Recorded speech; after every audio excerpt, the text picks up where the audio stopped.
Import export की planning कैसे करें सर? तो कॉस्टिंग कैसे निकालिए, पूरा डीप में समझाइए सर, मेरी रिक्वेस्ट है। मार्केट की एंट्री स्ट्रेटजी क्या होनी चाहिए, मैनेजमेंट कैसे करें, मैनेज कैसे करें इंपोर्ट एक्सपोर्ट।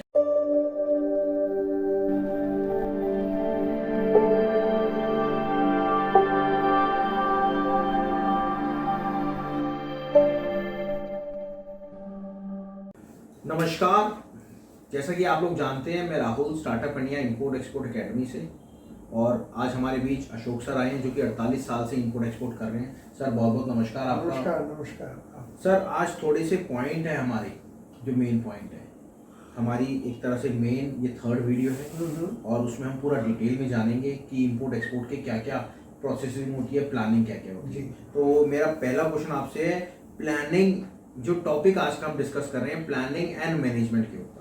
तो पहला है इंपोर्ट एक्सपोर्ट की प्लानिंग कैसे करें सर, कैसे प्लानिंग को अचीव करें और उसको करें। राहुल जी, आपने बहुत अच्छा क्वेश्चन पूछा है। तो हमें बेसिकली ये समझना है कि इंपोर्ट एक्सपोर्ट की प्लानिंग में हमें कि क्या हमें इंपोर्ट करना है या एक्सपोर्ट करना है या दोनों करने हैं या शुरुआत किससे करनी है। तो ये बिल्कुल ऐसा है जैसे कि हर खिलाड़ी एक ग्रुप में भी खेलता है और उसको इंडिविजुअल कोचिंग भी दी जाती है, उसको बताया जाता है तुम्हारी ये मूव सही नहीं है, ये मूव गलत है। तो इसी तरह से आपका जो स्टार्टअप इंडिया है एक ग्रुप में कोचिंग देता है वेबिनार में, और एक इंडिविजुअल कोचिंग देता है जिसको आप बोलते हो हैंड होल्डिंग। तो इसलिए वो पहले प्लानिंग, हर आदमी की स्थिति अलग है, इंडिया में वो कहाँ रह रहा है, कितनी मैन पावर है, कितनी फाइनेंशियल, क्या उसका एक्सपीरियंस है, इसके बेस पर एक प्रोडक्ट का चुनाव होता है, इसी के बेस पर एक कंट्री का चुनाव होता है। ये इंपोर्ट एक्सपोर्ट प्लानिंग होती है जो करने के बाद ही आगे बढ़ा जाता है।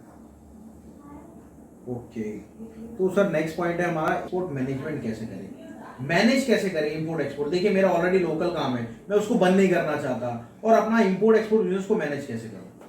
बिल्कुल, ये तो इसी तरह से है कि आपकी मान लिया दिल्ली में कोई दुकान है और आप कहते हैं कि मुझे यही काम बम्बई में भी करना है। बिल्कुल, तो आप उस काम को बढ़ाएंगे, एक ब्रांच बम्बई में भी खोलेंगे। बम्बई में खोलने के लिए कुछ मैनेजमेंट की, आपको मैन पावर की ज़रूरत पड़ेगी, एक्स्ट्रा मनी की ज़रूरत पड़ेगी। यही मैनेजमेंट होता है। आप अपना लोकल काम करते रहिए, उसको डिस्टर्ब मत करिए, एक डिपार्टमेंट बना दीजिए, एक आदमी उसके लिए अलग से बना दीजिए, या अपना 2 घंटे का टाइम निकाल दीजिए।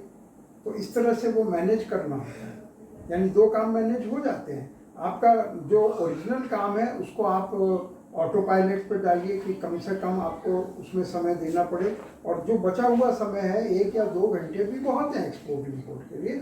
जब आपको वो ज़्यादा डिमांड होती है, उसमें ज़्यादा प्रॉफिट लग रहा है, तो उसके लिए आप मैनेजर अपॉइंट कर दें, बहुत ईजी है। तो मेरा थर्ड पॉइंट है सर, मार्केट की एंट्री स्ट्रेटजी क्या होनी चाहिए। देखिए मेरी सबसे रिक्वेस्ट है, ये वाला पॉइंट मेन है, क्योंकि ये पॉइंट जब तक आप एंट्री नहीं लेंगे उसको शुरुआत कैसे करेंगे। तो ये पॉइंट सबसे मेरी रिक्वेस्ट है, गौर से सुनिएगा। और अगर आप सर के साथ मीटिंग करना चाहते हैं, जी हाँ, अगर सर के साथ लाइव मीटिंग करना चाहते हैं, और जो हम आपको रिकॉर्डिंग में और कैमरे में नहीं बता सकते वो चीज़ आप पूछना चाहते हैं, क्या सर ऐसा पॉसिबल है मीटिंग करने के लिए। राहुल जी, हम तो स्टार्टअप इंडिया के साथ बंध गए हैं, जैसे आप कहें हम तो हर तरह से हाजिर हैं। बिल्कुल बिल्कुल, ये वाला पॉइंट था सर, मार्केट की एंट्री स्ट्रेटजी क्या होनी चाहिए प्लीज। हाँ, आदमी ने सब कुछ सीख लिया, फिर वो कहता है मैं शुरुआत कहाँ से करूँ। तो ये भी हर व्यक्ति और हर प्रोडक्ट के ऊपर, हर मार्केट के ऊपर डिपेंड करता है। कोई कहेगा मैं यहाँ से ही शुरू कर लूँ, कोई कहेगा नहीं एक बार मैं फॉरेन मार्केट को देख के आता हूँ। ये चीज़ें हम लोग आपस में बैठ के डिस्कस करते हैं कि क्या एंट्री स्ट्रेटजी होनी चाहिए, आप कहाँ से शुरुआत करें, उसको कैसे शुरुआत करें। कई लोग पहले ही जीएसटी नंबर लेने के चक्कर में पड़ जाते हैं और वो फिर सालों काम नहीं करते हैं, उसकी रिटर्न नहीं जाती है, उधर से प्रॉब्लम आ जाती है कि आपने रिटर्न नहीं भरी। तो इन सब चीज़ों को हम ऑर्गेनाइज करने में हेल्प करते हैं। तो सर कॉस्टिंग कैसे निकालते हैं, कॉस्टिंग क्या होती है कॉस्टिंग। देखिए अगर जो कैसे निकाले अपना बेनिफिट कैसे निकाले कि भैया काम तो लोग कर रहे हैं। अब कई लोग क्या होते हैं सर, जैसे अमेरिका से कोई माल इंपोर्ट कर रहे हैं आप, और यहाँ पे एक्सपोर्ट हो रहा है ऑलरेडी, तो कितने का वो बिक रहा है, ट्रेडर पे चले जाएंगे, ये कितने का वो दे रहा है, उतने का सेल आउट करना चालू कर देते हैं। पता चले ट्रेडर घर से दे रहा है और आप भी घर से देना चालू हो गए। ऐसा होता है सर?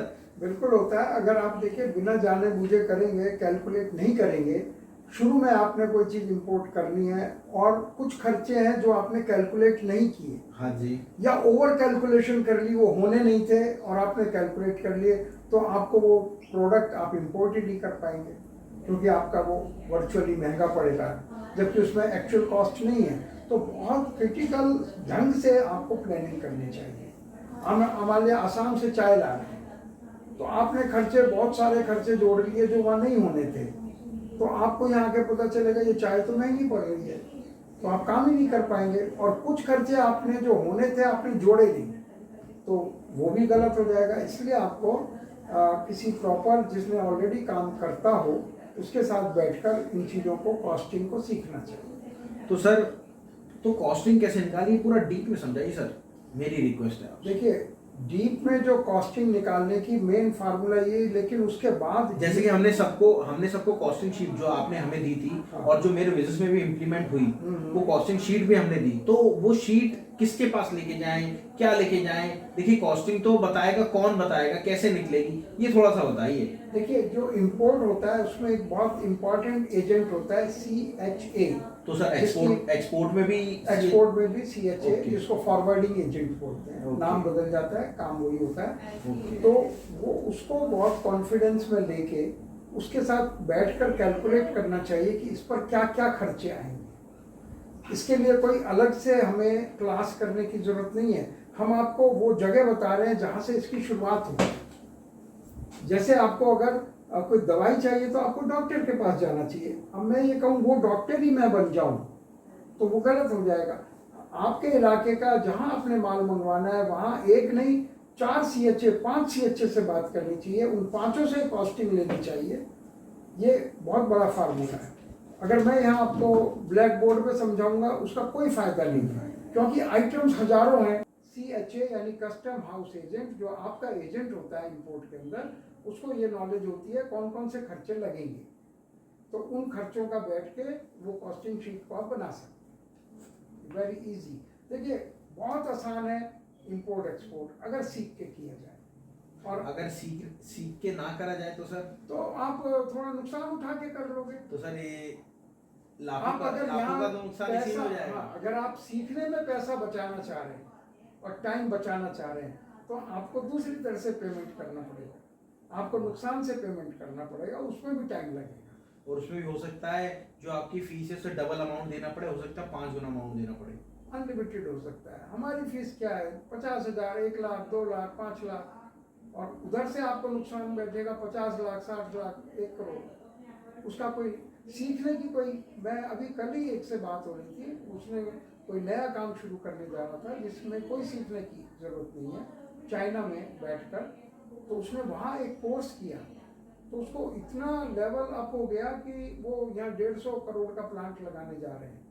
लेकिन और उसमें भी उनको करीब लाख रुपए की फीस लगी थी।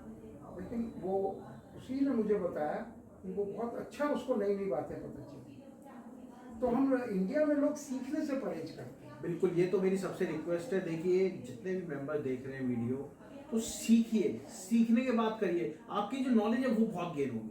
तो चलते हैं नेक्स्ट वीडियो में, मिलते हैं आपसे। नमस्कार।